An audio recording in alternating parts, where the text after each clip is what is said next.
You got a raise last year. Maybe 3%, maybe 5%. You felt good about it. You told your family. You celebrated a little. But somehow, 6 months later, you're still broke. Your paycheck is bigger, but your bank account looks exactly the same. What's going on? The math is simple, but nobody teaches it to you. Today, I'm going to show you exactly why your salary keeps you poor and what to do about it instead. Let's start with a real example. Let's say you make $50,000 a year. That's about average in America. You work hard, you do a good job, and your boss gives you a 3% raise. Congrats. You now make $51,500. That's an extra $1,500 a year, about $125 extra per month. Feels good, right? You're moving up, you're making progress. But here's what they don't tell you. Inflation last year was 4%. What does that mean? It means everything got 4% more expensive. Your rent went up 4%. Your groceries went up 4%.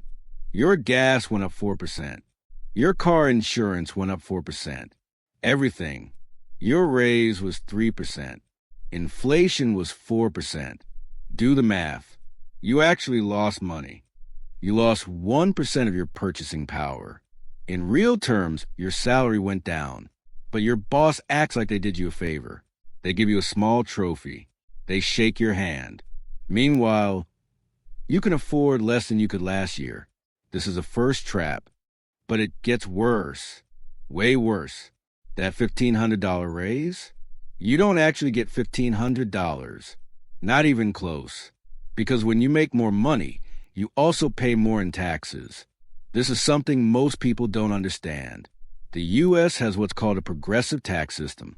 The more you make, the higher percentage you pay. So that extra $1,500? First, federal income tax takes about 22%. That's $330 gone. Then state income tax takes another 5% or so. That's $75. Then Social Security tax takes 6.2%. That's $93. Then Medicare takes 1.45%. That's about $22. Add it all up. Your $1,500 raise becomes about $1,000 after all the taxes. But remember what we said about inflation? Inflation was 4%. 4% of your $50,000 salary is $2,000.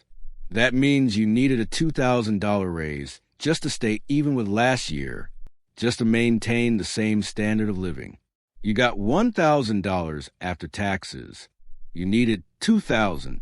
You're $1,000 poorer than last year, even though you got a raise. And here's the absolute killer. The thing that makes this even worse. When you get a raise, what do? Be honest. You upgrade your life a little bit. You get a slightly better apartment. You buy a slightly nicer car. You order DoorDash more often. You subscribe to another streaming service. You go out to eat one more time per week. This is called lifestyle inflation. Let me give you a real example. My friend Sarah got promoted last year. She went from $60,000 to $70,000, a $10,000 raise. Sounds amazing, right? After taxes, she actually got about $6,500 extra. What did she do? She moved from a studio apartment to a one-bedroom. That cost her $400 more per month. That's $4,800 a year. She bought a newer car because her old one was embarrassing in the company parking lot. That's $300 more per month in payments. That's $3,600 a year. Just those two things? $8,400. More than her entire raise after taxes. She makes $10,000 more per year. And she has less money left over at the end of the month than before her promotion. So, how do you actually get ahead? Not by getting raises. You need to completely change how money works for you. Option 1, make money while you sleep. This is called passive income. Investments that pay you dividends. Rental properties that generate cash flow. Online businesses that run automatically.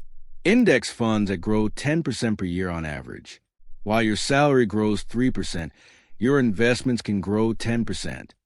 Option 2, increase your value not your hours.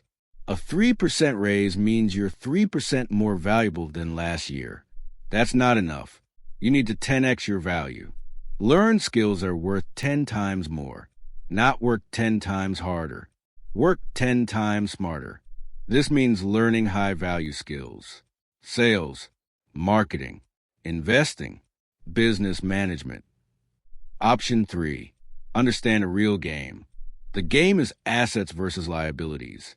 The wealthy don't get rich from income. They get rich from assets. Stocks, real estate, businesses, intellectual property. These things grow 10%, 15%, 20% per year.